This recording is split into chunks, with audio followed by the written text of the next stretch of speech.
tenaga listrik. Nah, ini udah lewat 10 menit dan udah banyak yang join juga. Kita mulai aja sekarang ya. Jadi di matkul teknik kendaraan listrik ini akan dibawakan oleh aku, Abel, dan Azra, dan Evelyn. Langsung aja ke materinya.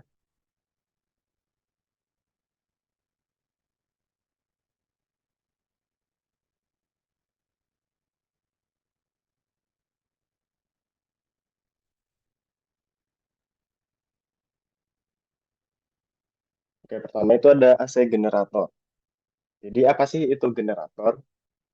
Jadi generator adalah alat atau peralatan motor yang berfungsi untuk mengubah energi mekanik menjadi energi listrik. Nah, generator ini banyak kita temui di pembangkit listrik karena dia mengubah energi mekanik menjadi energi listrik. Ya, contoh energi mekanik itu ada energi kinetik dan ada energi potensial. Contohnya di PLTA atau pembangkit listrik tenaga air itu mengubah energi potensial dari air, jadi dari ketinggian, itu generatornya ada di bawah, dirubah menjadi energi listrik menggunakan generator namanya. Terus kalau konversi energi kinetik itu ada PLTB. Jadi PLTB itu pembangkit listrik tenaga bayu dari angin, generatornya berada di kincir angin. Jadi energi kinetik dari angin menggerakkan eh, kincir angin dan dari energi kinetik tersebut dirubah menjadi energi listrik. Jadi itu fungsi dari generator. Jadi ada dua jenis, ada AC generator dan DC generator. Kita bahas dulu tentang AC generator. Terus bedanya generator dengan motor itu apa? Kalau motor itu perlu peralatan yang berfungsi untuk mengubah energi listrik menjadi energi mekanik. Jadi contoh motor itu banyak kalau di pabrik itu pompa, terus pengaduk reaktor itu menggunakan motor. Jadi motor di industri itu kan besar-besar ya, dia membutuhkan tegangan yang tinggi. Jadi langganannya dari PLN biasanya menggunakan 3 fase nanti di industri. Dengan yang kita gunakan sehari-hari motornya 1 fase. Jadi kesimpulannya secara umum sebenarnya motor dan generator merupakan hal yang sama atau serupa. Keduanya bekerja dengan memanfaatkan interaksi antara kumparan atau windings dan medan magnet atau magnetic fields. Jadi apa itu ada kata-kata kumparan di sini dan ada medan magnet. Jadi aku jelasin dulu yang tentang kumparan. Kumparan itu atau coil atau disebut juga winding. Begini.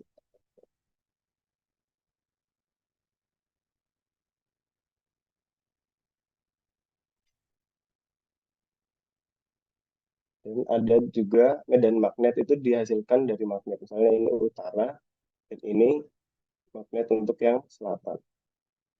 Nah, di antara ini kan ada medan magnetnya. Ini, ilustrasinya gini. Terus ntar ada yang berputar. Jadi di dalam generator atau di dalam motor itu isinya gini. Atau cara kerjanya itu berdasarkan hukum Faraday. P sama dengan N d flux per dt.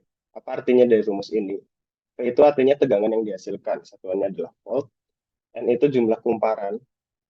Kumparan itu yang ini. Jadi kumparannya itu bisa satu, bisa dua, eh, dan bisa tiga, bisa terusnya gitu. Tergantung yang dibutuhkan. Makin banyak kumparannya berdasarkan rumus, artinya volt yang dihasilkan atau tegangan yang dihasilkan semakin tinggi. Lalu ada the flux per dt. Maksudnya dari the flux per dt itu adalah perubahan medan magnet per waktu. Jadi kalau magnetnya eh, kita nggak putar dan ya, kita diamkan aja kayak gini, itu tidak akan menghasilkan listrik. Namun kalau kita putar medan magnetnya, bisa dengan cara memutar kumparan atau dengan memutar magnet, itu sama aja akan menghasilkan listrik, tegangan listrik ini.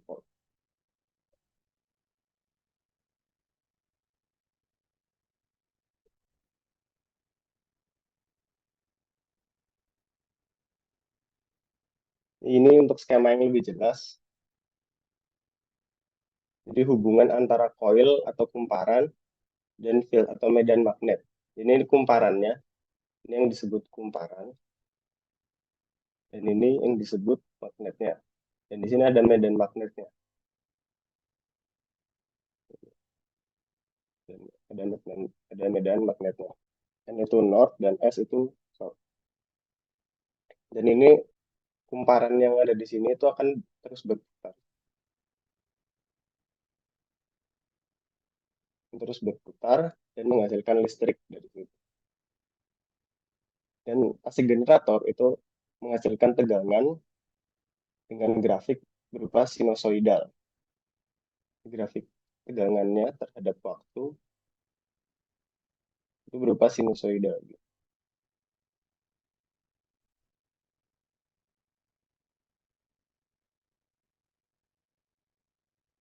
Sedangkan kalau DC generator itu dia tidak sinusoidal, melainkan garis lurusnya di sini T, grafiknya gini. Ini untuk yang ideal. Namun yang aktualnya nanti kita bahas lebih lanjut bahwa sebenarnya generator DC juga tidak menghasilkan seperti ini. Lalu komponen tambahan pada generator yaitu ada slip ring dan brushes yang berfungsi supaya energi yang dihasilkan itu mudah dicuplik. Kalau di sini kan kita perhatikan masalah terbesarnya itu ada di kita susah mau mengeluarkan tegangannya di sini.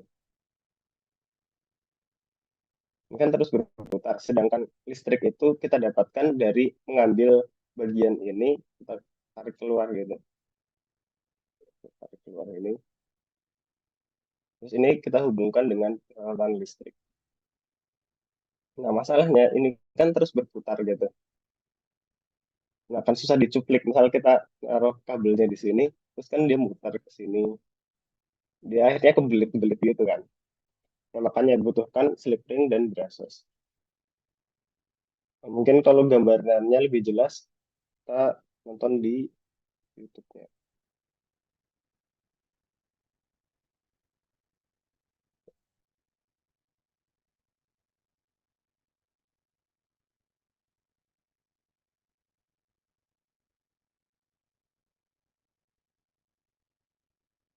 Nah, ini udah ke YouTube-nya atau masih di PPT?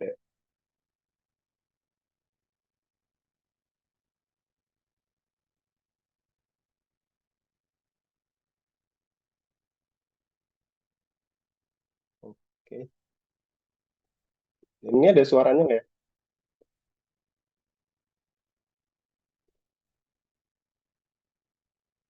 Masih belum ada Oh, suaranya, Bro. gimana? Masih belum ada suaranya. Oke.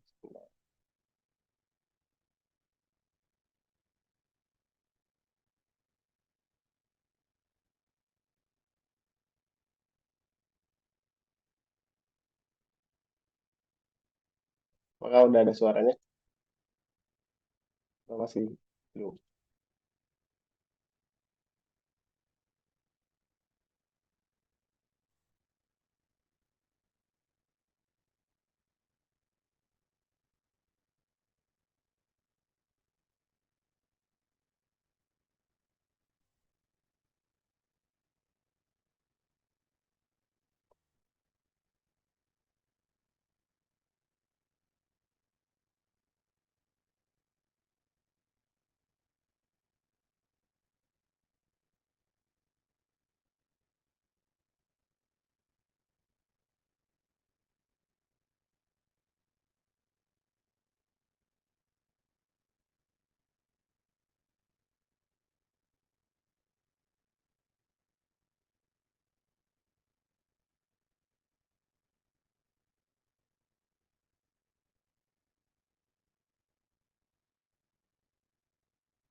Oke. Aku coba ulang lagi ya. If we want to build a DC generator, where we don't want the current Sudah suaranya direction to kan? change, we want it to remain the same throughout. Let's say in this direction. How do we do that? Well, to build that, first let's get rid of these rings. Alright, now to make sure that the current direction remains the same, what we will need is that these brushes to continuously keep changing contacts between these wires for every half a rotation. Let's see why. So if I want the current to flow this way, right now in this position, I can connect this brush to this wire, so the pink side, so that the current flows like this and comes out. But as the coil rotates, notice once it comes to this position, we have seen that the current starts flipping, current reverses. And so now, to maintain the current in the same direction, we would now require this brush to come in contact with this wire. That is the blue side, right? And then again, once we come to this position, again it flips, the current flips, and again we would want now this brush to come in contact with this side. And so as a result, can you see that for every half a rotation, we would want the contacts to keep changing. But how do we make sure that happens automatically? We can do that by attaching split rings. Split rings, as the name suggests, is a ring that is split in between, giving two half rings with some gap in between. Now let's see how this arrangement automatically changes contact for every half a rotation. So right now, this brush is in contact with the pink side. But as the coil rotates and comes to this position, the current reverses, and now notice the brush is in contact with the blue side, making sure the current still flows in the same direction through the bulb.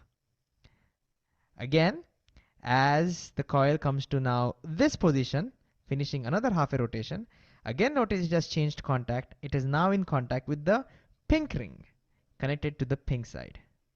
And this way, we have now built our DC generator, where the current only flows in one direction through any external circuit. And this arrangement, which helps us automatically change contacts, we call them as commutators. So split rings act like commutators. So to summarize what we learned, if you take a coil and spin in a magnetic field, then due to electromagnetic induction, a current gets generated in that coil.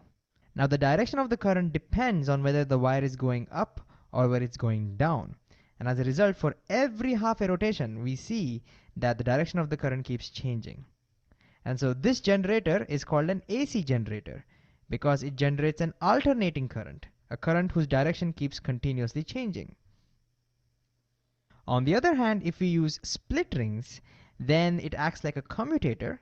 It keeps changing the contacts for every half a rotation and makes sure that the current does not change the direction in the external circuit. We call this a DC generator. And so this is how we can generate electricity just by rotating a coil in between a couple of magnets.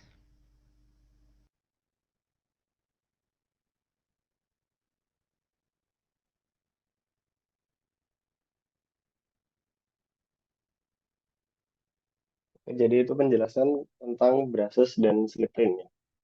Fungsinya untuk mencuplik tegangan dari coil yang udah menghasilkan tegangan listrik ya. Misal di gambar tuh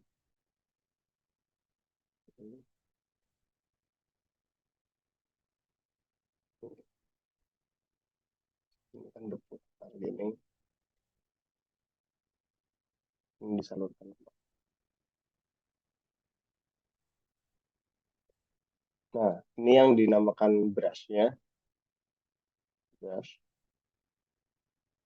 Dan ini yang dinamakan dengan slip ring.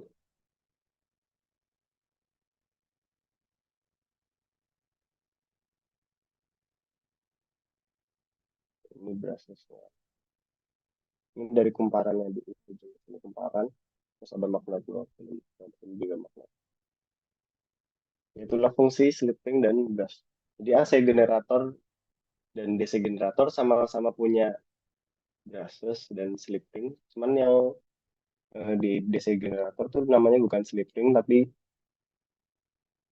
eh, split slip ring atau slip ring yang dibagi dua tadi kan. Itu disebut juga komutator ya namanya.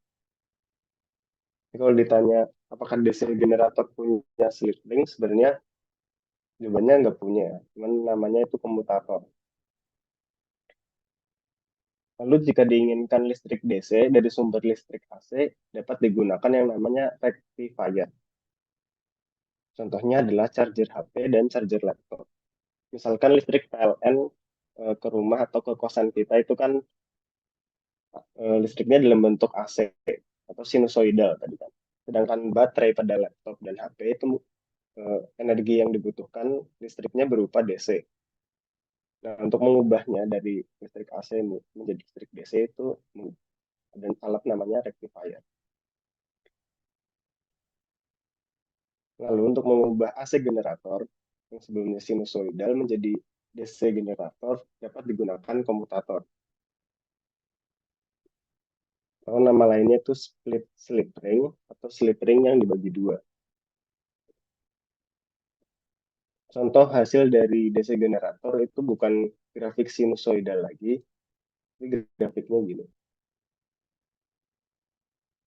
Di mana idealnya itu kita pengennya grafiknya V terhadap P itu lurus ke kanan gini. Nah, maka gimana caranya biar memperhalus grafiknya ini digunakan kumparan yang lebih banyak. Ini contohnya dengan satu kumparan hasilnya gini. Dan hasil dengan dua kumparan itu hasilnya lebih halus dibanding dengan satu kumparan. Kesimpulannya adalah semakin banyak kumparannya, maka akan semakin halus grafik tegangan terhadap waktu yang dihasilkan oleh DC generator.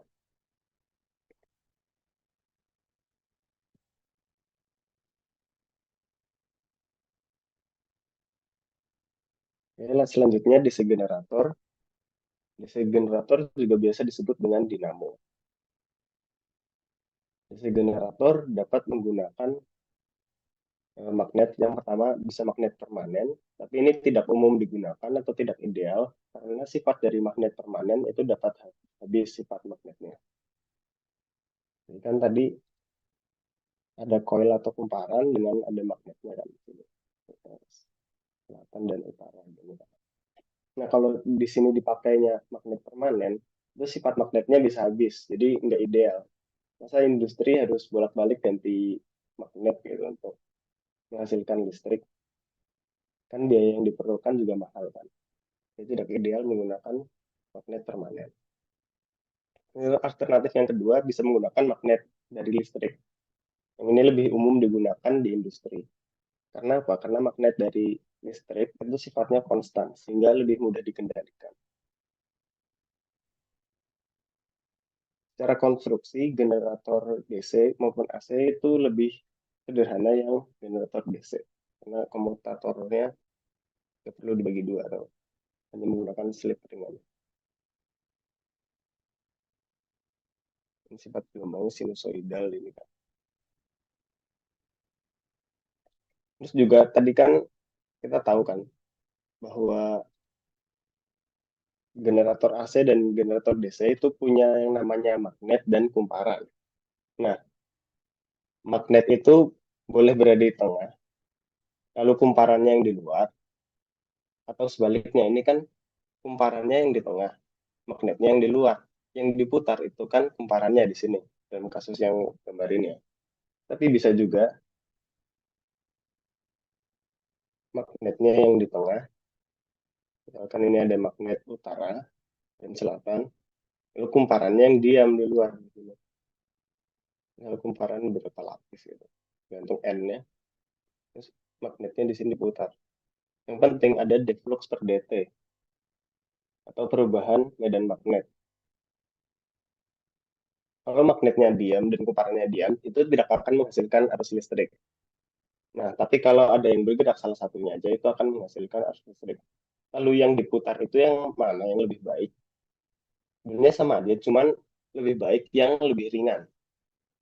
Biasanya kita temukan kumparan yang diputar karena kumparan itu lebih ringan dibanding magnetnya. Magnetnya lebih berat. Ya, sehingga energi yang diperlukan untuk memutar itu lebih sedikit kalau kita memutar beban yang lebih ringan. Logikanya begitu. Terus generator 3 fase memiliki sudut 120 derajat. Ini dari 360 derajat dibagi 3 jadi 120 derajat. 3 fase. Lanjut, AC motor. Motor AC merupakan beban mayoritas dalam peralatan industri. Ini terbagi atas motor induksi dan motor sinkron. Lalu motor 3 fase itu banyak digunakan dalam peralatan industri. Sedangkan motor 1 fase itu banyak digunakan dalam peralatan domestik. Karena peralatan di industri itu besar-besar, ukurannya lebih besar, dan yang domestik itu kecil-kecil.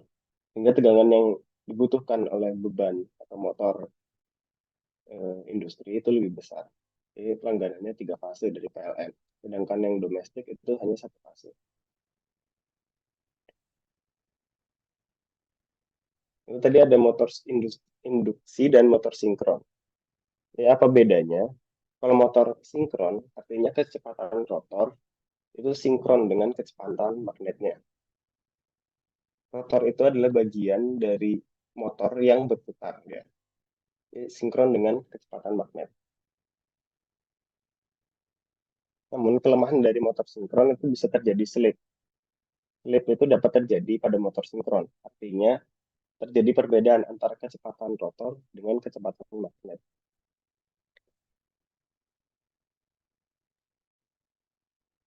Contohnya itu misalnya terjadi slip sebesar 10%. Jadi di motor sinkron terdapat slip 10%. Artinya dari awalnya yang kecepatan motornya itu 100 rpm, namun ternyata hanya menghasilkan 90 rpm. 10%-nya. Ya, contoh penggunaan motor sinkron itu ada pada pusat kompresor udara. Contohnya lagi yang sinkron itu generator AC sinkron. Kenapa kalau generator itu harus sinkron? Alasannya nanti misal ada pada distribusi generator. Misal generator A, B, C, itu A itu tenaga air, B itu tenaga baju atau udara, dan yang C itu tenaga uap atau dari batu bara. Jadi kalau nanti kan kita juga akan bahas distributed power power system ya. Nah, di situ ketiga pembangkit listrik ini bisa tersambung gitu. Sehingga harus sinkron masing-masing frekuensinya. Karena kalau satu aja nggak sinkron, misal ini 50 Hz, 50 Hz, dan ini 60 itu nggak bakal bisa disatuin tenaga listriknya. Terus menggunakan yang sinkron. Lalu motor induksi tidak menggunakan slip ring untuk menyalurkan aliran listrik, tetapi menggunakan induksi pada rotor, atau tidak ada sentuhan. Motor induksi jauh lebih murah dibandingkan dengan motor sinkron. Atau ini adalah contohnya motor induksi atau squirrel cage induction motor itu sangkar tupai. Jadi antara stator atau peralatan yang diam atau kumparan ini dengan rotornya atau bagian yang berputar itu tidak ada sentuhan ini kan, tidak ada sentuhan sama sekali. Beda dengan tadi generator yang ada brassesnya dan ada slip ringnya. Nah, itu yang membuat kenapa motor induksi lebih murah dibandingkan motor sinkron. Dia nggak butuh brushes, nggak butuh slip ring, jadi udah bisa menyalurkan energi listriknya. Kalau mau lihat lebih jelasnya, sebenarnya bisa lihat di YouTube ini ya.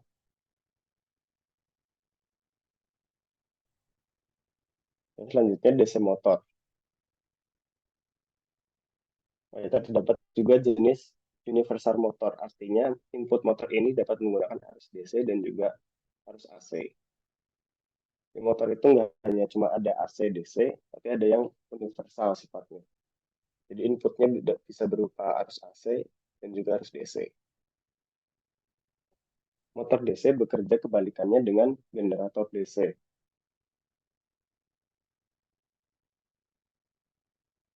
Artinya apa? Jadi generator itu kan artinya menghasilkan listrik, sedangkan motor membutuhkan listrik untuk menggerakkan menjadi energi mekanik.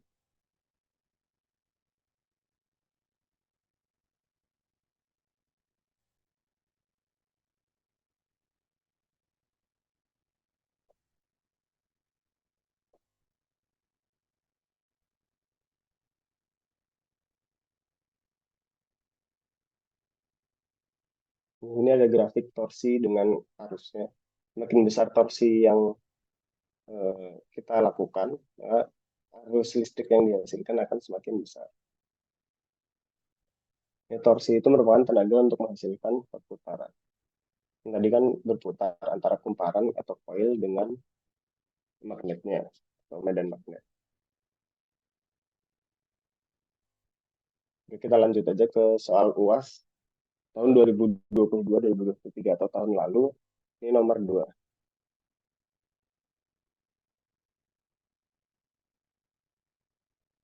Jadi nomor 2 itu kita disuruh menjelaskan prinsip kerja dari A, generator sinkron, dan B, motor induksi. Jadi kita jawab dulu yang A. Prinsip kerja dari generator sinkron atau alternator sinkron itu sama aja, adalah menghasilkan listrik dengan memutar medan magnet di sekitar kumparan. Yang tadi rumusnya pakai hukum Faraday, di flux per dt, itu adanya perputaran medan magnet di sekitar kumparan. Di kumparan untuk mencuplik, medan magnet untuk menghasilkan energi listrik. Komponen utama dari generator yaitu ada rotor, stator, dan exciter. Jadi rotor merupakan bagian yang berputar, yang biasanya memiliki medan magnet. Jadi misalnya rotor itu magnetnya itu sendiri ya. Contohnya. Lalu stator merupakan bagian yang diam, yang terdiri dari kumparan kawat, biasanya 3 fase. Ini contohnya itu coil atau kumparannya tadi. Itu stator, yang bagian yang diam, rotor bagian yang bergerak. Terus untuk mencuplik tegangannya keluar dari stator atau rotor, menggunakan namanya exciter. Adalah komponen yang menyediakan arus DC ke rotor untuk menghasilkan medan magnet. Jika rotor menggunakan elektromagnet.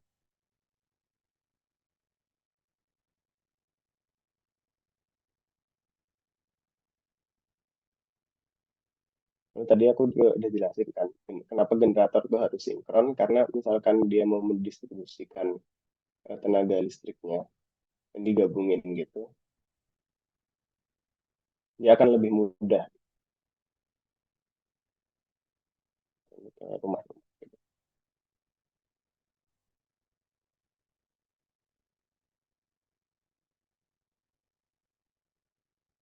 Oke, lanjut yang nomor 2B, jelaskan prinsip kerja dari motor induksi. Motor induksi adalah motor listrik AC. Jadi kan motor listrik AC ada 2 jenis, ada yang induksi dan juga ada yang sinkron. Yang bekerja berdasarkan prinsip induksi elektromagnetik, artinya tidak ada sentuhan. Contohnya yang squirrel cage AC itu, atau sangkar tupai. Sama aja sebenarnya komponennya, ada stator dan rotor, kayak di generator. Stator merupakan bagian yang diam dari motor yang terdiri dari kumparan kawat yang dihubungkan ke sumber listrik AC. Stator menghasilkan medan magnet berputar saat arus AC mengalir melaluinya. Dengan rotor merupakan bagian yang berputar dari motor yang berada di dalam medan magnet yang dihasilkan oleh stator. Rotor terdiri dari rangkaian konduktor yang dapat berupa sangkar tupai tadi, atau kumparan untuk motor rotor belitan. Inti dari generator dan motor itu ada stator dan rotor. Stator itu bagian yang diam, diambil dari kata stator ini statis atau diam. Dengan rotor itu bagian yang berputar. Cara ingatnya itu aja. Dan keduanya sebenarnya prinsip kerjanya yang lebih sama. Dan mungkin bagian selanjutnya akan dijelaskan oleh Evelyn.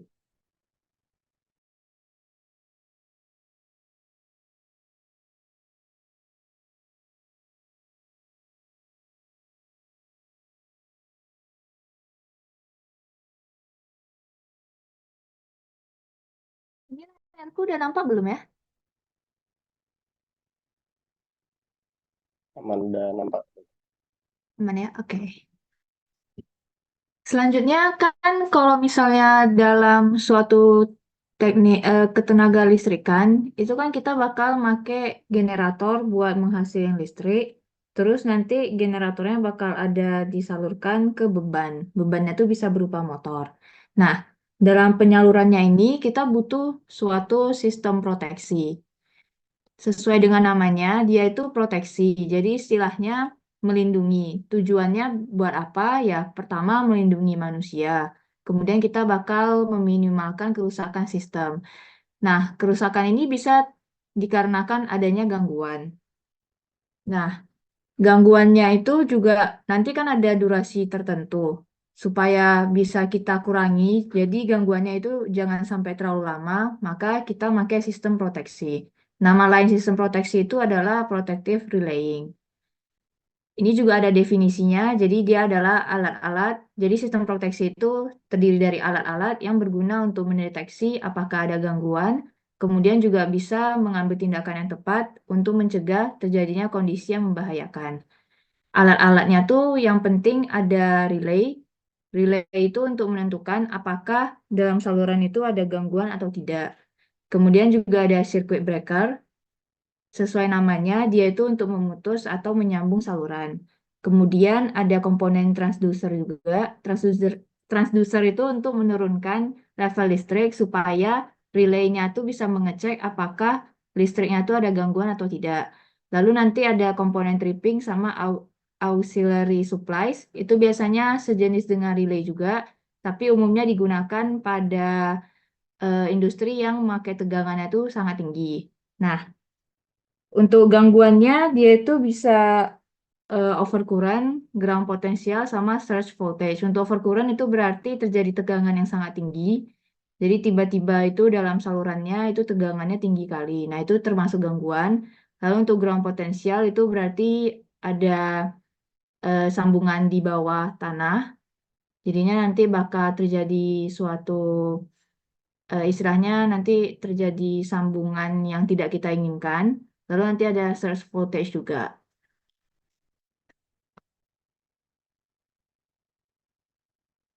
Nah, untuk yang lebih jelasnya, alur proteksi itu bisa dilihat pada bagian berikut. Power system ini berarti ya tenaga kelistrikannya atau sistem kelistrikannya. Nanti dari sini kan ada aliran listrik yang keluar. Nah, itu tuh bakal masuk ke transducer dulu.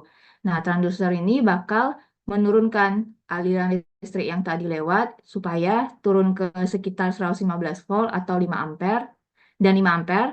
Nah, tujuannya biar bisa listriknya tuh dicek oleh si relay. Apakah nanti listriknya tuh ada gangguan atau tidak. Nah, relay nanti kalau misalnya ternyata di alirannya ada gangguan, bakal ngirim sinyal ke circuit breaker. Nah, nanti circuit breaker ini bakal memutuskan alirannya kalau memang ada gangguan. Kalau misalnya tidak ada gangguan, berarti nanti relaynya nggak mengirimkan sinyal. Kayak ya udah normal aja berarti aliran listriknya. Kemudian ada materi juga terkait dengan energi auditing. Nah, energi auditing ini sesuai dengan namanya berarti auditing tuh kan kita menghitung, menganalisis dan menghitung seberapa banyak. Nah, energi auditing berarti kita bakal hitung berapa banyak sih energi yang masuk dan yang keluar. Nah, sebenarnya energi yang kita hitung tuh bukan hanya energi listrik, bisa juga energi-energi lain yang mempengaruhi si energi listrik itu. Contoh sederhananya misalnya kita kan kelasnya di SGLC. SGLC itu kan punya jendela yang besar. Nah, jadi waktu kita energi auditing itu kita bisa ngitung energi yang masuk itu bisa jadi cahaya matahari. Jadi itu misalnya waktu siang hari cahayanya kan terang, berarti lampu itu kan nggak dipakai. Jadi itu yang listrik masuk cuma ada energi yang masuk itu cuma dari matahari misalnya. Nah, tapi kan panas karena matahari itu ada energi cahaya sama energi panas. Tentunya bakal ada listrik, butuh listrik untuk pendingin ruangan. Nah, itu bisa kita tentuin kira-kira apakah lebih efisien pakai jendela yang besar tapi panas atau mungkin ada solusi lain misalnya dikasih gorden atau gimana supaya listrik yang terpakai itu lebih hemat. Kemudian untuk auditing sendiri itu ada 2 tingkat. Yang pertama ada preliminary audit sama detail audit. Preliminary audit itu kayak auditing tapi masih yang dasar. Jadi kita cuma identifikasi kira-kira tempat yang mau kita audit, energinya itu gimana, kemudian energi yang masuk dan yang keluar tuh apa aja. Nah, yang detail itu baru kita identifikasi lebih spesifik. Kira-kira energi yang masuk tuh energi apa-apa aja, yang keluar tuh apa-apa aja. Lalu untuk tahapannya bisa dilihat itu kan dari walkthrough dulu. Berarti kita tuh menganalisis dulu energinya yang masuk dan yang keluar apa, kemudian kita analisis. Nah, kita lakukan komparasi. Jadi energi yang masuk dan yang keluar ini bisa kita komparasi. Misalnya bulan ini energi yang masuk dan yang keluar tuh apa aja. Nah, kita bandingkan dengan bulan lalu tuh apa aja. Kemudian ada objective audit. Berarti kita menentukan kira-kira tujuan kita mengaudit itu buat apa. Misalnya kita mau, misalnya objektif audit kita mau mengaudit yang SGLC, misalnya energi yang ada di SGLC. Nah, batasannya baru kita tentuin lantai berapa misalnya. Lalu kemudian ada profil energi, kemudian ada beban energi, lalu untuk optimalisasi manajemen energi, kemudian ada cost dan benefit, sama membuat laporan audit energi auditingnya. Lalu selanjutnya itu ada terkait power quality monitoring. Jadi itu dalam industri kan listrik itu harus ada 24 jam. Nah, untuk kualitas listriknya itu juga harus dimonitor. Kenapa? Karena kalau listrik di industri itu nggak stabil, otomatis kan produksinya bakal terganggu. Kemudian industrinya bisa saja mengalami kerugian. Nah, jadi kita tuh butuh melakukan power quality monitoring. Nah, parameter untuk menentukan kualitas listrik itu baik atau enggak bisa melalui faktor daya dan terkait dengan gangguan. Nah, untuk faktor daya itu kan merupakan cost dari ini theta, itu biasanya daya aktif dibagi dengan daya semuanya. Kalau misalnya faktor dayanya itu besar, berarti kualitas energinya besar karena kan daya aktifnya besar, jadi itu daya reaktifnya itu kecil. Daya aktif dan daya reaktif itu apa? Daya aktif itu kan daya yang energi yang bisa dipakai, sedangkan kalau yang daya reaktif itu kan yang tidak bisa dipakai. Jadi kalau makin besar yang bisa kita pakai, otomatis kualitasnya kan berarti semakin bagus. Nah, untuk gangguan itu dia ada, kemudian yang parameter kedua tuh ada terkait gangguan pada sistem kelistrikan. Nah, yang gangguan itu aku jelasin pakai gambar biar lebih jelas. Kemudian, bentar, ya. Nah, yang gangguan pertama itu ada terkait voltage sag. Voltage sag itu merupakan suatu gangguan yang mana nanti terjadi penurunan voltage untuk beberapa saat. Nah, penurunannya ini bisa dilihat, jadi kan ini yang normalnya itu di sini, tapi ternyata dia turun. Nah, penurunannya ini bisa disebabkan karena misalnya di industri harusnya tegangan sekian, misalnya tegangan berapa ya, tegangan katakanlah 100 volt itu untuk satu motor misalnya. Nah, tapi ternyata di industri itu malah ada 2 motor. Nah, itu bakal menyebabkan si tegangannya itu turun untuk sementara. Nanti kalau misalnya motornya itu jadi kembali ke satu doang, dia bakal balik ke kondisi awal kayak gini. Itu untuk voltase. Kemudian untuk voltage swells, sesuai dengan namanya, swells itu berarti bengkak ya.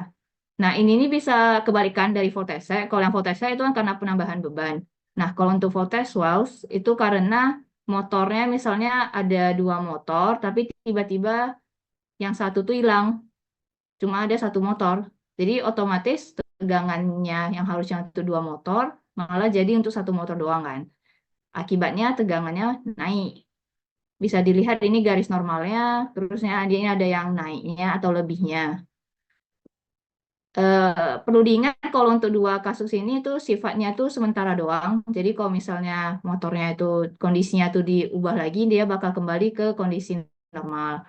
Nah, untuk kondisi yang permanen itu tuh untuk kedua kasus ini, over voltage sama under voltage.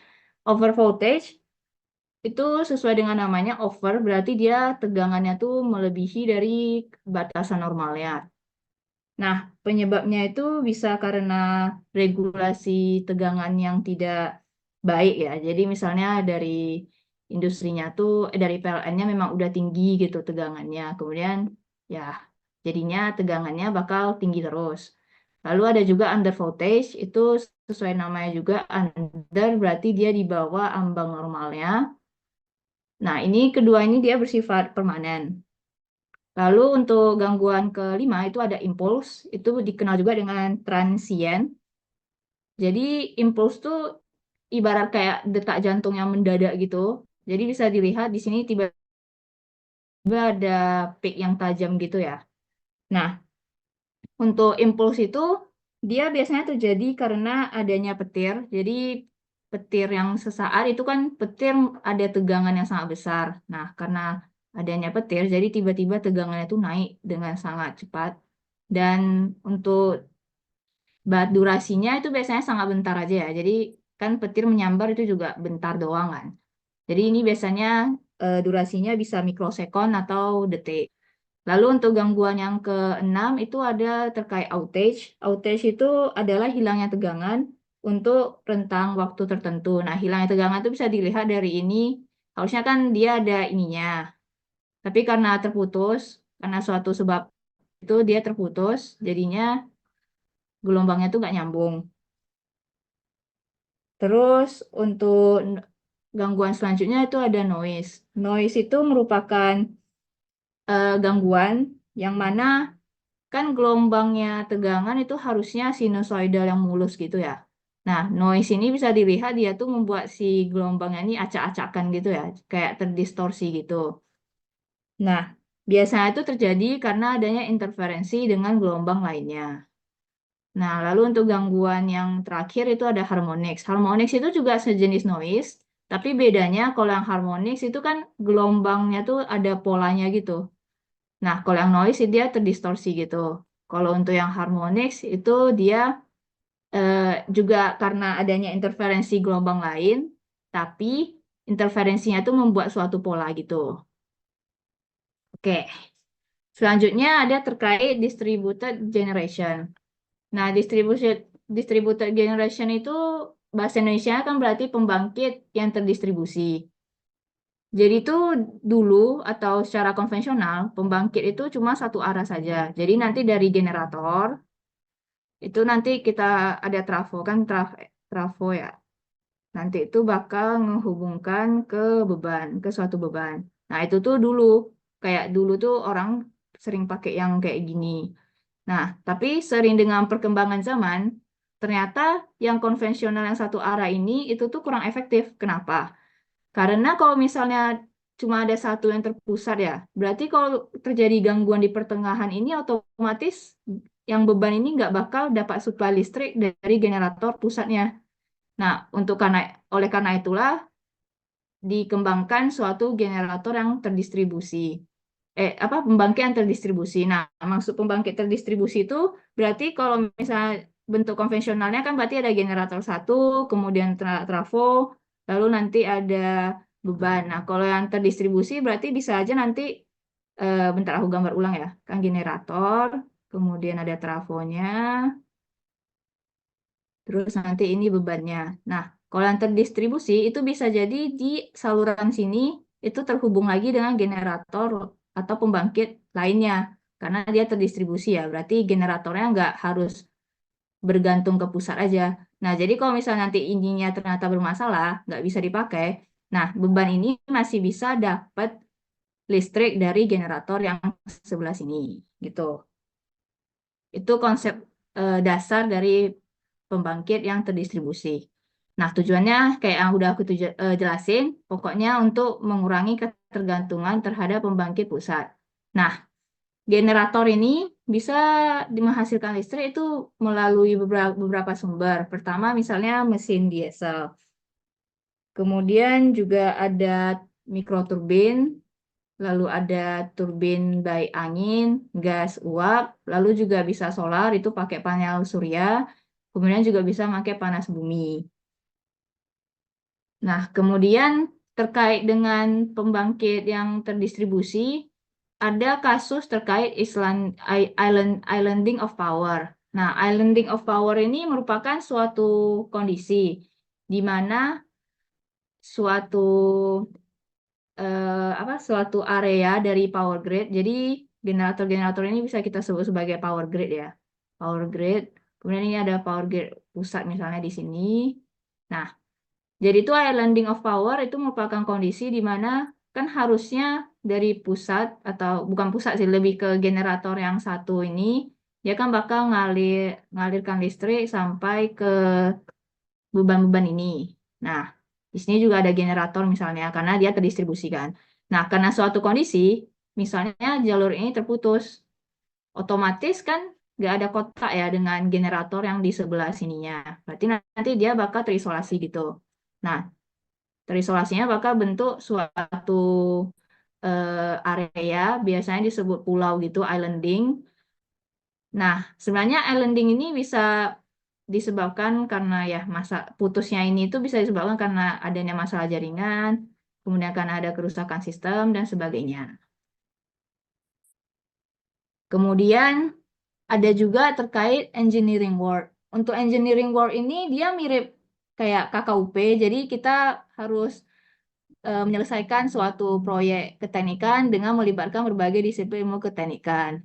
Nah, biasanya setiap bidang engineering pasti punya workflow kan. Workflow itu kayak diagram kerjanya, kayak misalnya untuk proses engineering, tahap pertama yang harus dilakukan, misalnya tuh kayak menganalisa kira-kira proses yang paling baik itu apa. Yang kedua mungkin nyari manfaat, nyari apakah prosesnya tuh bisa diaplikasikan, ya sebagainya lah. Jadi tuh ini untuk materi engineering work ini beneran kayak KKUP aja.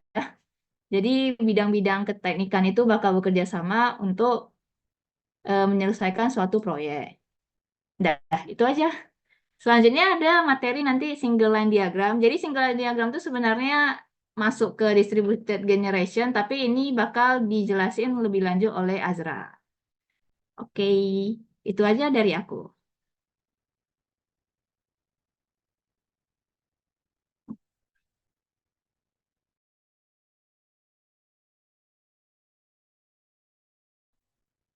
Oke.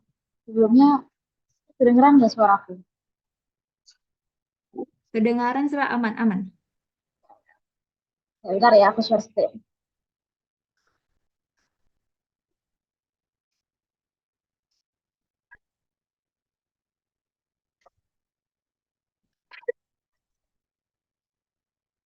Udah kelihatan kan share screen-nya? Kelihatan kok aman-aman. Oke. Jadi di sini kita bakal bahas mengenai single line diagram dan ini dari PPT bapaknya sih. Jadi aku bakal sedikit nge-review sebentar ya. Jadi tentang electric power engineering. Oke, jadi di sini ada typical power system, di mana itu dibagi menjadi 4 ya. Ada generation, terus ada juga transmission, ada distribution, dan ada juga consumer. Jadi di sini generation di generate intinya energi listriknya baru ditransmisikan sampai pada akhirnya didistribusikan dan berakhir pada konsumen. Jadi konsumsi ini sebenarnya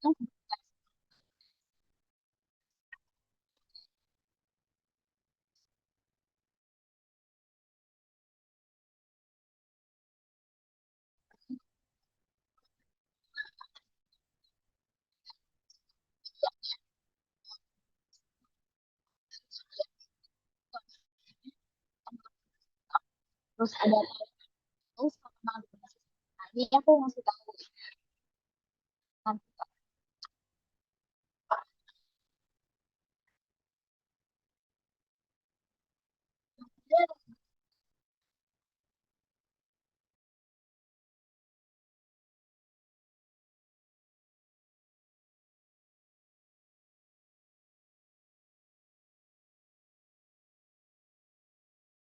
Maaf ya guys, agak. Nah, di sini ada beberapa simbol. Cuman kayaknya kalau untuk texting sendiri nggak begitu jarang ya Mas. Cuman mungkin aku belum tahu kalau misal tiba-tiba bapaknya ngeluarin kayak simbol yang agak susah, agak ribet-ribet kayak gini di pertemuan selanjutnya. Oke. Nah, jadi yang pertama kita bahas tentang generator. Jadi generator itu kan menggenerasi energi listrik. Nah, ini berdasarkan dari magnetic induction-nya. Jadi ada steel, terus coil, sama electric speed juga. Kayaknya ini aku skip aja kali ya. Kalian bisa baca. Oke. Nah, selanjutnya ada transformer. Di sini aku mohon maaf banget, aku nggak bisa bahas lebih tentang ini. Karena kayak, ya kalian bisa lihat aja komponen-komponennya ya, teman-teman. Ini ada juga motor, terus ada switchgear, terus ada medium voltage switchgear, low voltage switchgear, terus juga ada circuit breaker-nya.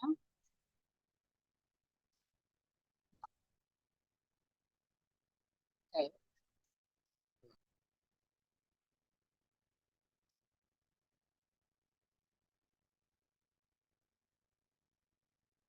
Jadi di sini PPT yang bisa dibilang hadiah yang buat dan akhirannya aku. Nah, di sini yang tentang single line diagram. Jadi apa sih itu single line diagram? Nah, diagram single line diagram sebenarnya untuk line diagram ini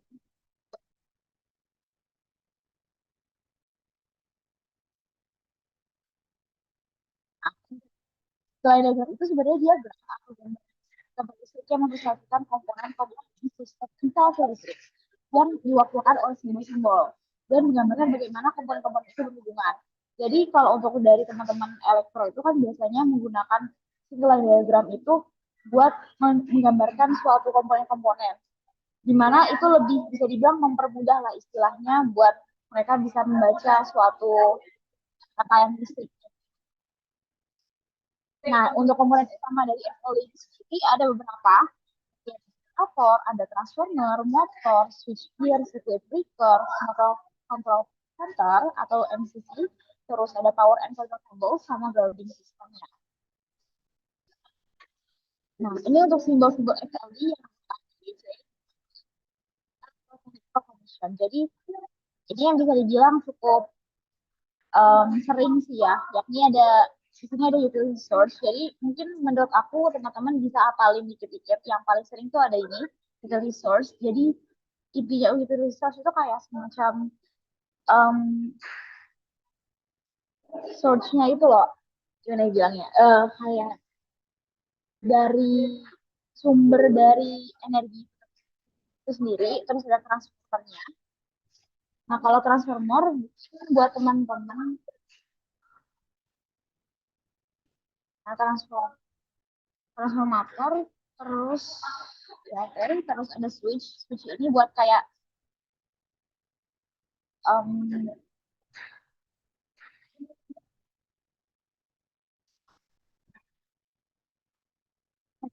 itulah semacam itu ya. Kayak apa sih sering jadi kayak misal ada switch sama double throw switch. Jadi itu intinya switch itu tuh kalau misal ada rangkaian listrik kan biasanya harus antara kutub positif sama kutub negatif kan harus nyambung kan biar energi listriknya tuh bisa berjalan kan. Nah, di sini ada switch di mana dia bisa terbuka dan tertutup kayak gitu. Terus juga ada generator, ada motor, nah kayak gini, terus ada fuse, ada ground juga. Terus di sini ada current transformer, relay function, relay atau function number, terus ada low voltage, circuit breaker, ground out, circuit breaker, terus ini ada grounded, Y connection, delta connection, medium voltage circuit breaker, dan ground out circuit breaker. Nah, untuk yang di kelas A kemarin sebenarnya sempat ada tugas di mana kita disuruh bikin yang namanya single line direction. Single line nih. Nah, tapi biasanya sih pakai yang utility source ini, terus ada transformer sama motor yang paling sering itu. Sama satu lagi tuh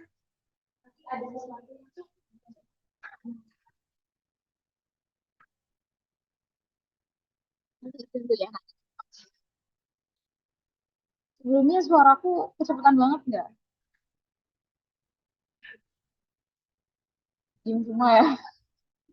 Oke, jadi kita harus tahu dulu gimana sih cara menggambar yang tadi itu ya. Nah, yang pertama ialah kita harus tahu simbol-simbol dari SLB-nya.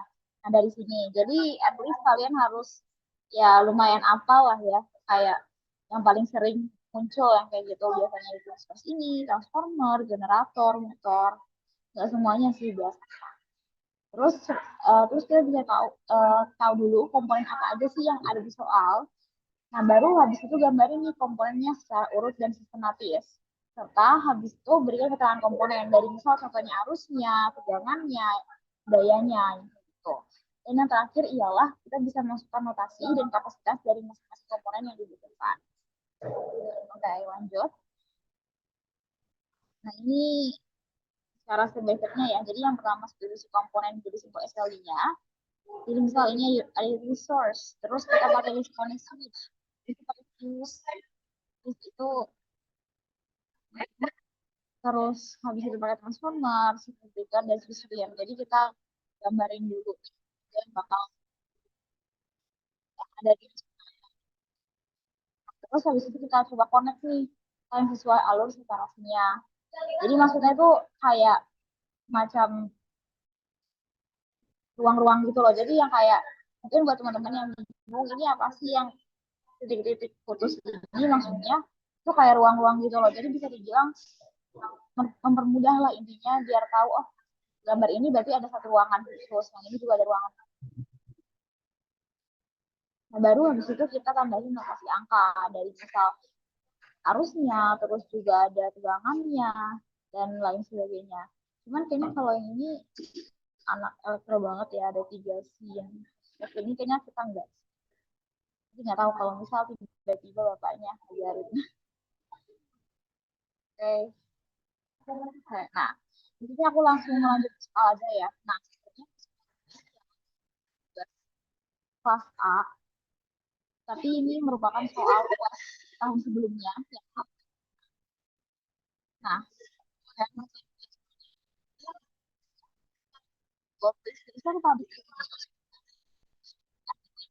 di mana di sini ada 5 jenis beban.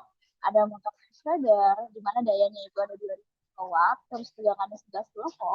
Yang kedua ialah ada motor mill drive A, jadi dayanya ini 200 kW, sementara tegangannya itu 380 volt.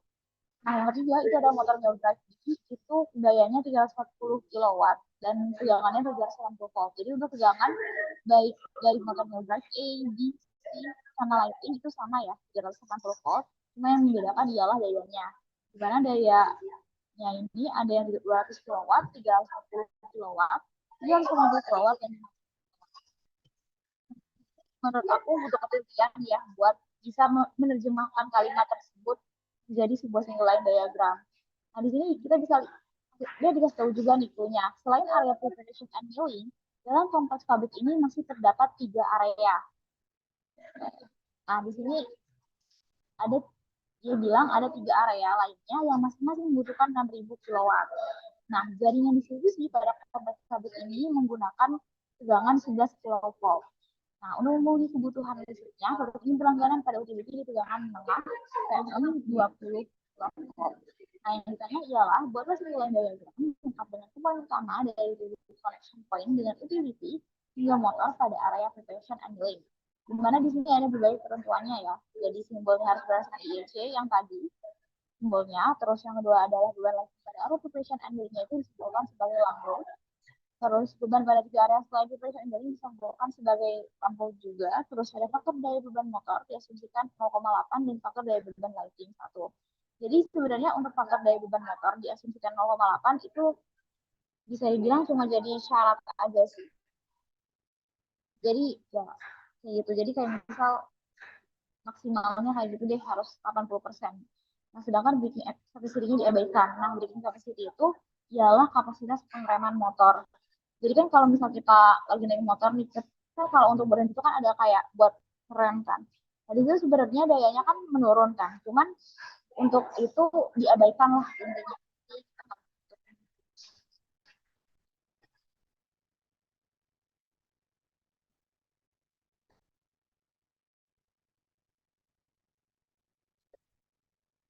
Oke, lanjut kita. Oke, jadi di sini ada single line diagramnya. Jadi di sini aku bakal kasih tahu aja ya gimana. Maksudnya ini apa sih? Nah, dari soal dibilang kayak gini.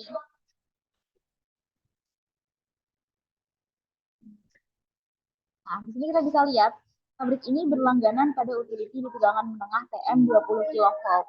Nah, di sini awalnya kita baru utility-nya 20 kV. Jadi maksudnya tegangan utamanya 20 kV. Nah, di sini kita taruh kapasitor. Nah, kapasitor itu tujuannya buat apa sih? Nah, tujuannya itu buat mengamankan atau mengurangi kegiatan. Gimana guys? Jadi kapasitor itu selalu ada di tengahan gitu loh. Jadi sebelum dan sesudah trafo. Jadi trafo atau transformer. Jadi di sini ada transformer. Kenapa sih ada transformer? Kan kita mau membagi energinya lah. Nah, di sini kan kita pengen bagi menjadi tiga. Nah, karena bagi jadi tiga, kita butuh yang namanya transformer. Sementara untuk ada transformer ini, kita butuh yang namanya kapasitor. Di mana kapasitor ini harus ada di salah satu transformer. Sama kayak yang di sini kan. Jadi kapasitor itu selalu ada di antara transformer. Lihatin aja kayak gitu. Nah, mungkin teman-teman ada yang bingung kenapa sih ini bisa dibagi tiga.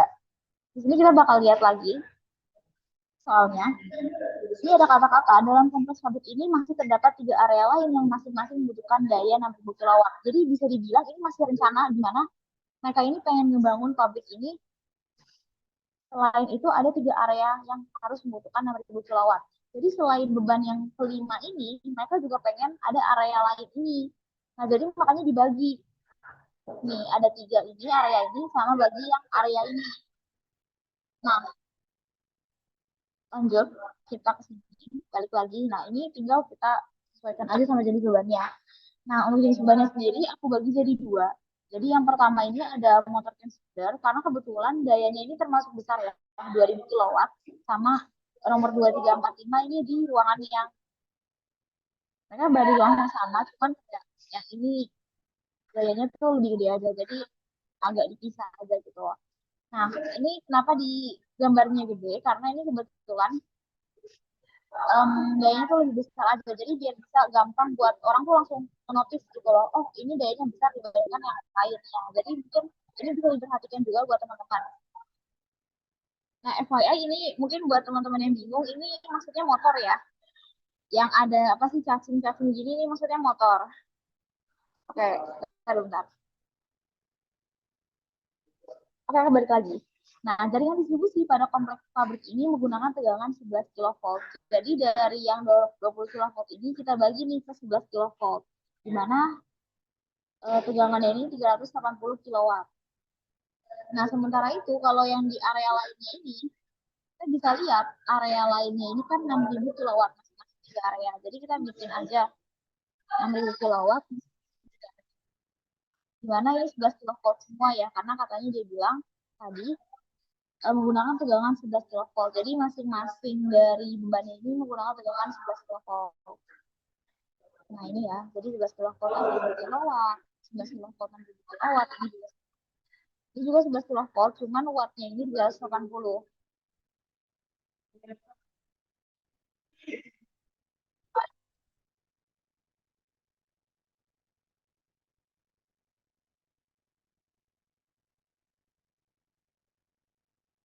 Jadi kenapa sih tadi dibagi tiga? Karena kan itu kan bebannya kan, sorry, tegangannya itu kan 11 kV. Jadi dibagi jadi tiga ini, yang ini 11 kV, 11 kV, 11 kV, yang ini juga 11 kV.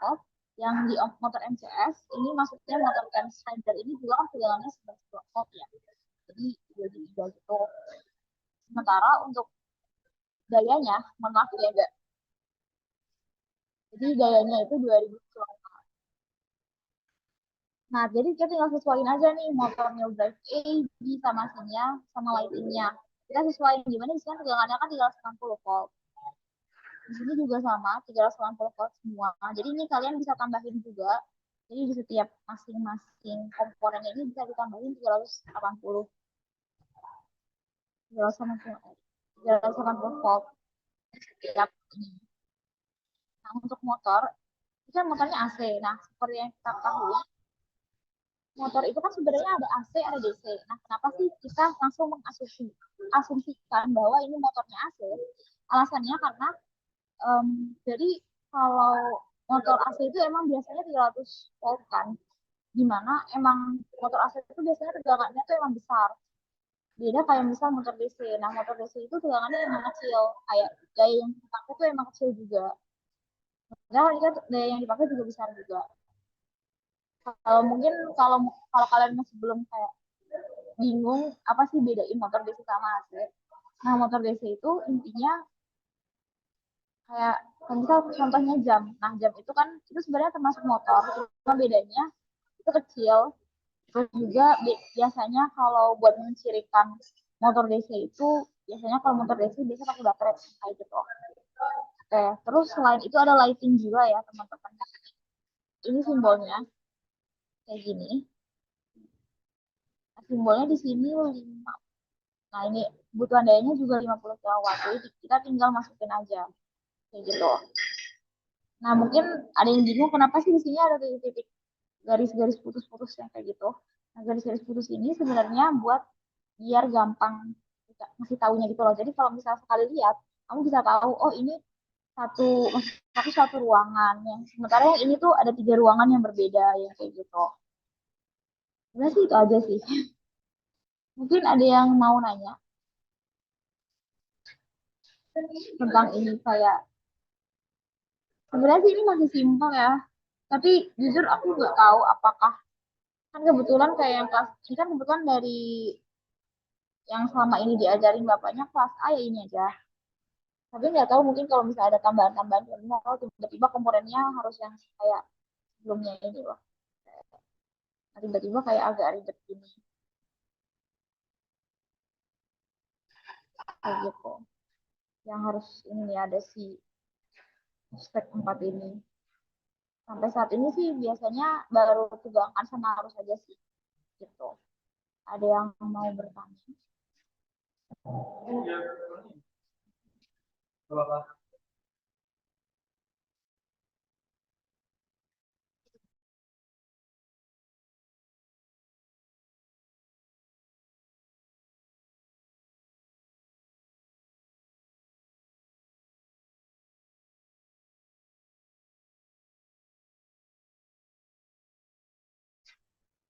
Kan ada yang masih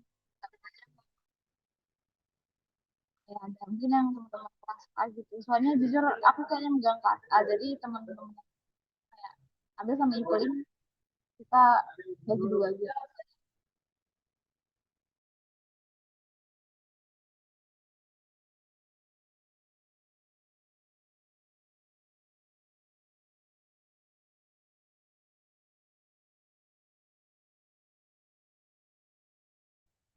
Oke ya kalau cepet banget. Tapi kalian ada nggak yang mungkin materi yang TTL yang masih dibingungin gitu boleh ditanya. Sebenarnya sih inti single line diagram untuk sampai saat ini ya itu aja baru. Mungkin kalau misal kan besok malam ini kalau nggak salah ya ada juga anak kelas A, PTL juga terus besok juga masih ada. Jadi masih ada beberapa materi yang belum disampaikan. Jadi kita bakal coba tambah.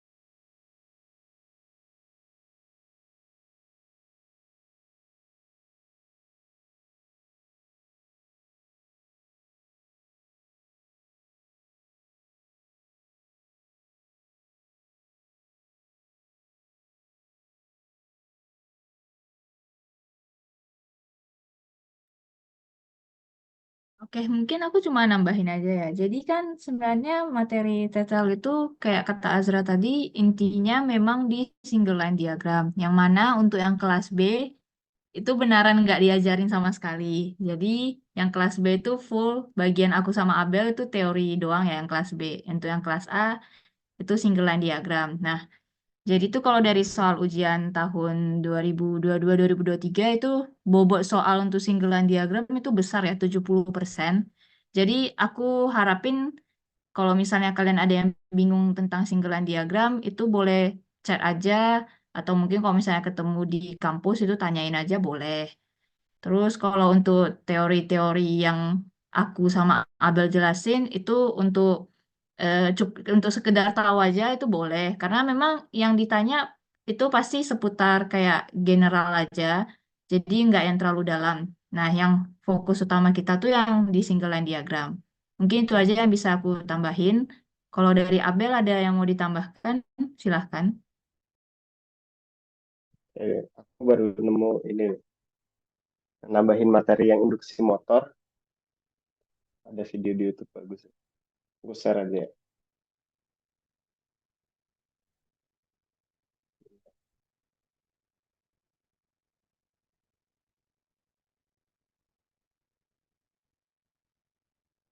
Ini ya, motor induksi itu ada dua bagian penting, motor stabilisator dan rotor. Itu tambahan aja biar ada gambaran tentang motor induksi itu gimana dan aplikasinya itu buat apa.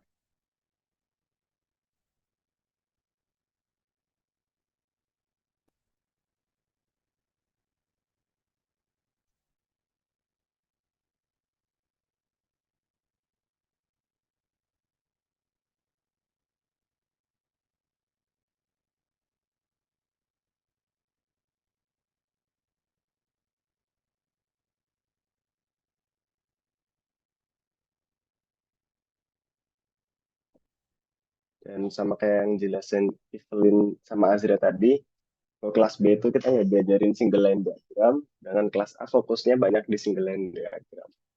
Jadi keduanya kita share aja dan PPT-nya udah kami gabungin dan akan kami share nanti di grup ya.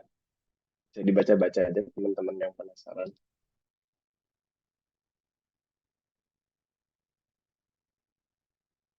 Oke, sampai sini mungkin ada yang ada yang mau ditanyakan tentang teori motor generator, pembangkit listrik, atau tentang nilai diagram. Deh, belum kita akhiri.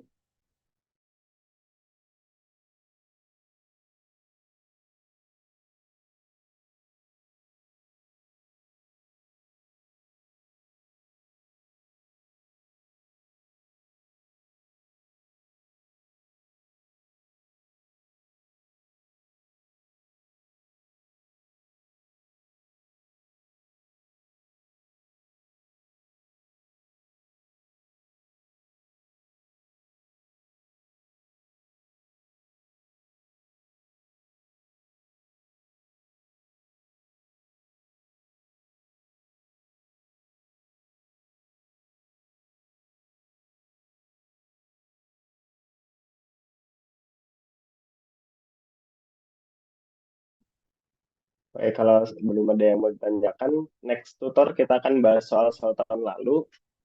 Eh, udah guys, mungkin segini aja. Terima kasih udah datang. Mohon maaf kalau ada kekurangan dari kami para tutor.